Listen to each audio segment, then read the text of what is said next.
আসসালামু আলাইকুম ওয়া রাহমাতুল্লাহ।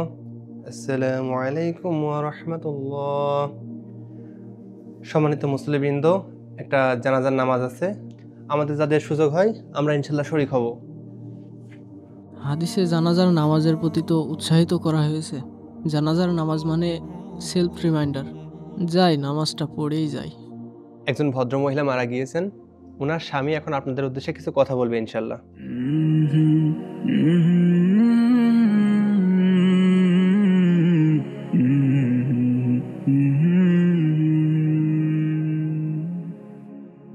আসসালামু আলাইকুম।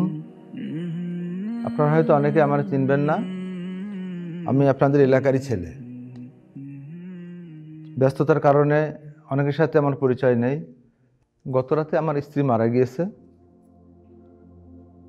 ৪৫ বছর আমরা একসঙ্গে সংসার করেছি। ছোট্ট একটা চাকরি দিয়ে আমাদের সংসার জীবন শুরু হয়েছিল। আমার আয় ছিল খুবই সামান্য। জীবনে কখনো হারাম টাকা আয় করিনি। আল্লাহর কসম করে বলতে পারি, জীবনে কখনো আমি হারাম টাকা আয় করিনি। এত বক বক করার কি আছে? বিরক্ত লাগে এসব শুনলে। সৎ থাকার কারণে আমার আয় ছিল খুবই সামান্য। আমার 2 ছেলে 1 মেয়ে। গ্রামে বাবা মায়ের জন্য টাকা পাঠাতে হতো। কখনো কখনো মাস শেষ হওয়ার আগে আমার টাকা ফুরিয়ে যেত। আমার সহকর্মীদের ভিতরে আমি ছিলাম সবথেকে গরিব, কিন্তু আমার স্ত্রীর কারণে এটা আমি কখনো উপলব্ধি করিনি। উনি কিভাবে ম্যানেজ করত একমাত্র উনিই জানেন। ভাইরে, মূল কোথায় আয়?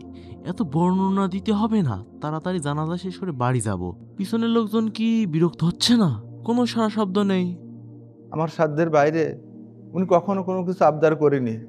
কখনো বলিনি আপনি আমাকে এটা দেননি, ওটা দেননি। আমার সামর্থ্য নিয়ে সে কখনো আমাকে কষ্ট দেয়নি। আমার বাবা মা মারা যাওয়ার আগ পর্যন্ত আমাদের সঙ্গেই থাকতেন। আমার স্ত্রী কখনো বলেনি আপনার বাবা মার খিদমত করার দায়িত্ব আমার না। এত বড় প্রশংসা করা কি আছে? যত সব বড় ভক্ত। ঠিক বলেছেন ভাই। সারা জীবন বোর কথা উঠা বসা করেছে, কিভাবে মানুষজনের মধ্যে প্রশংসা করছে দেখেছেন? একটু লজ্জা নেই, বেহায়া কোথাকার। সত্যি কথা বলতে, পেনশনের টাকা পাওয়ার পর আমার স্ত্রীকে হজে নিয়ে যাওয়া ছাড়া আমি আর কিছুই দিতে পারিনি। তারপরেও উনি কখন আমাকে কষ্ট দিয়ে কথা বলেননি। আমার স্ত্রী একজন নেককার মানুষ ছিলেন।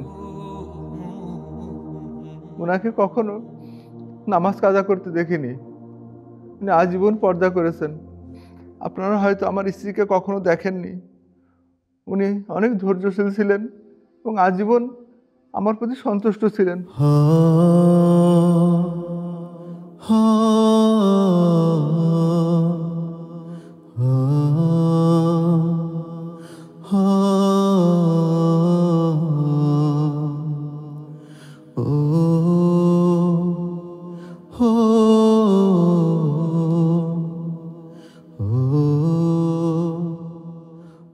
আমি আমার স্ত্রী হয়ে আপনাদের কাছে মাপ চাইব না।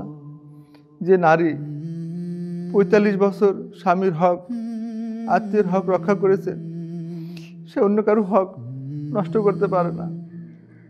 একজন জান্নাতি নারীর সকল বৈশিষ্ট্য ওনার ভিতরে ছিল। ইনশাল্লাহ আল্লাহ ওনাকে জান্নাত নসিব করবে। আমি নিজে জান্নাতে যেতে পারবো কিনা জানি না, তো আপনারা দোয়া করবেন আমি যেন ওনার সাথে একসঙ্গে জান্নাতে থাকতে পারি। একদিন তোমারি নাম